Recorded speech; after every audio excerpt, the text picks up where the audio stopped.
So, what are the values, what are the relationship between our marriages and our nation?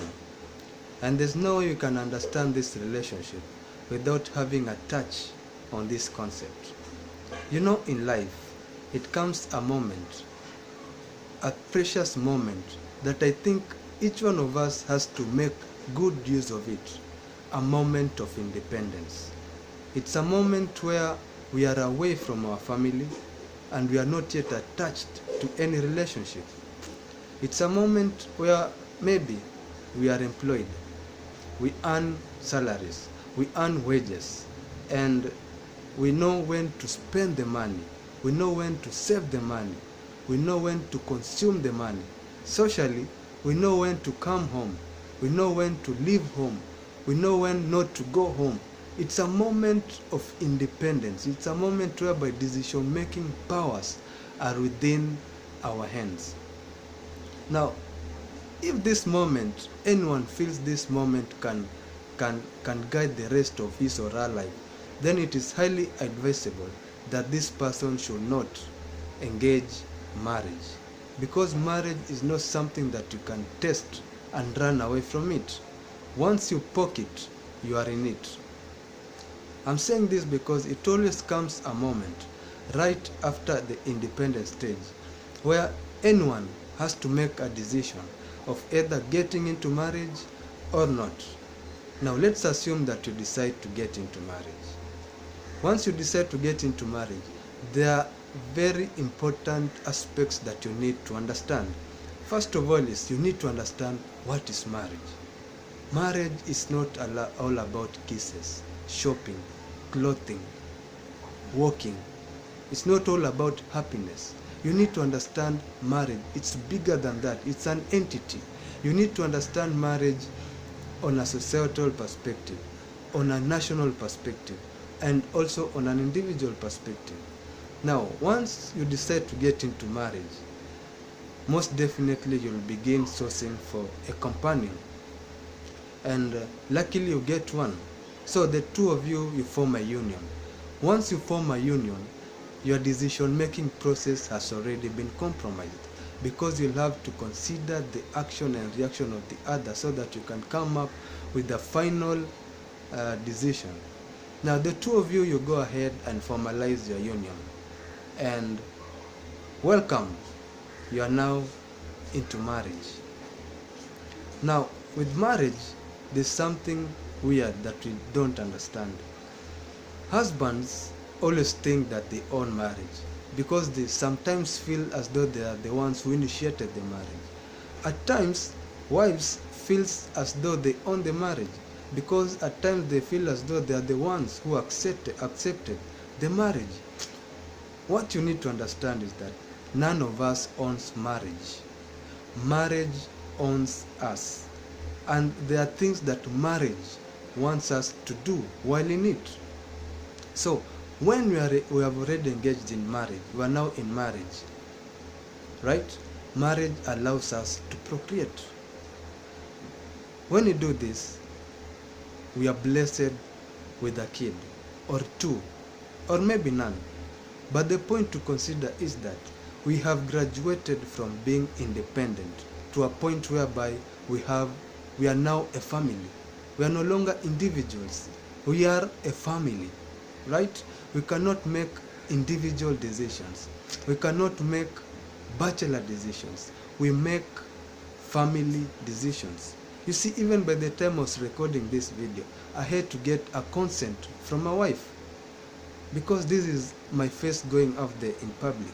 So she has to be ready for the consequences that might come after my face goes into public.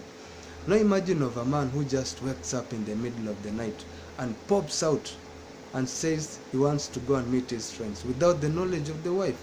This is what we refer to as pure madness.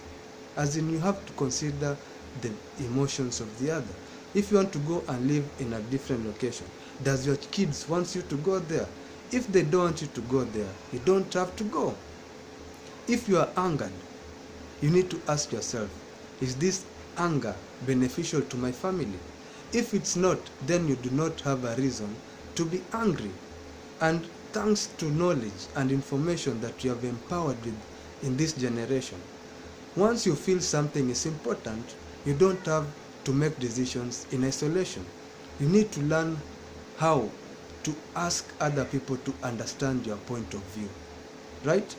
You console them, you twist them, you make them accept, so that when you get that ticket, you can now act on that decision that you wanted to act on.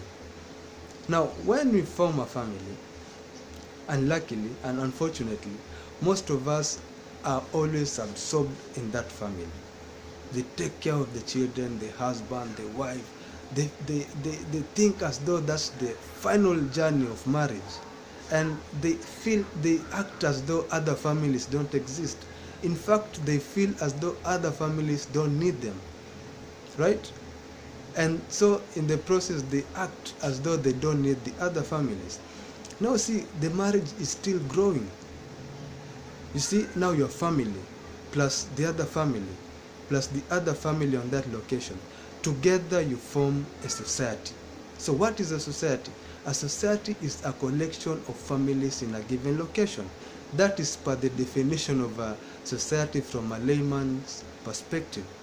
Now, these families depend on each other in a variety of issues. One, social interaction, business activities, right? You buy something here and it's consumed in another family. Maybe my child is liked by another child from another family. I get advice from this family and from the other family. There's this social interaction. Now, once you get into a societal level, you don't make only family decisions. You've graduated, now you make societal decisions, because it is in a society that ethics are formed, values are formed, and these are formed by the way you walk, the way you talk, the way you behave, because someone somewhere in secrecy admires your life, so you are easily able to influence somebody. So once you get on a societal perspective, you need to be cautious on how you handle yourself, because you have grown. You are no longer a bachelor. You are a family man. Now you are as part of the society. Now this society plus another society with another society from different geographical location within the same boundary, together you form what you call a nation. Now a nation cannot just operate without governance. That's why governments are formed and religious sectors are formed. Now the problem with us is that we always think as though the government comes from nowhere. The religion sectors and sections comes from nowhere. We forget that it is our marriages that forms those government. It is our marriages that forms those religious sectors. We go to religious sectors for guidance, and it is the religious sectors depend on our existence, because without existence, those entities will not exist. Now, the concept is now clear. You've graduated from being an independent person to a person who is now a national figure, right? Your family contributed to being a society contributed to being a nation. Now you are a national figure. You have to think nationally. You have to make national decisions. And this is why I'm opposed to students coming from high school just the other day, and they are given official government posts, right? Senior government posts. That's wrong. They don't know the values of the society. They have not been part of the society. People need to go through this chain, so that at the end of it all, they come and occupy these seats of the government, so that they occupy it while knowing what the society needs, right? And this another notion that have come, where people advise each other that when your marriage is not working, you can just dissolve it.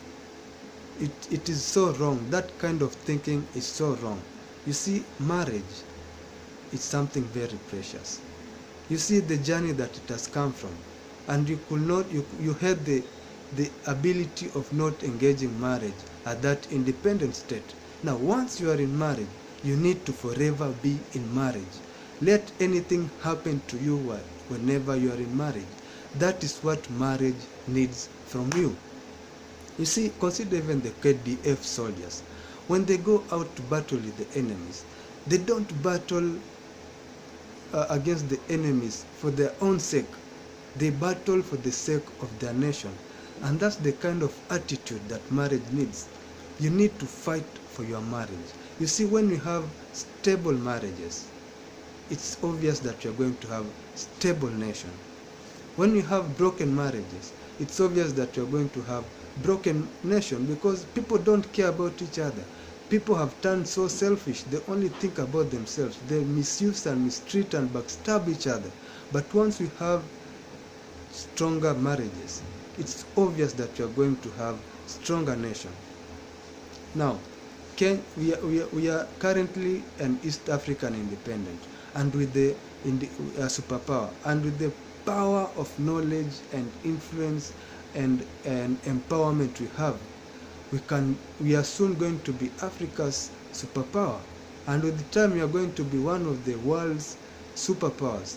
So we have to fight for our marriages. We have to be champions of our marriages.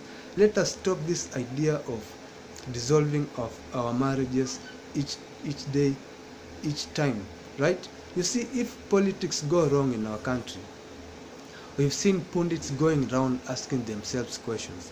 What is wrong with our politics? And they form task forces to counter those challenges that are affecting the politics. The same happens with the financial sectors. If anything wrong goes to our financial sectors, I tell you, task forces are formed to counter those challenges that are affecting the financial sector. But what about our social fabric? There's no task force formulated to counter the challenges affecting a society. And I wonder, is it because that there's no formula of coming up with task forces to counter the challenges that are affecting our society? We need to think of that, and we can grow this nation from being the nation that it is now to a much better nation, a nation that will be beneficial to the future generation. And it all starts with our marriage. Let's be champions of our marriage. Let us understand what marriage needs. Let us appreciate the values of marriage. Let us not compare marriage with independence, because these are two different entities. Independent people are important in their own making, and married people are important in their own making. But once you're in marriage, be in marriage, respect marriage, and be a champion of your marriage. And together we shall form that little known task force of marriage. Be happy.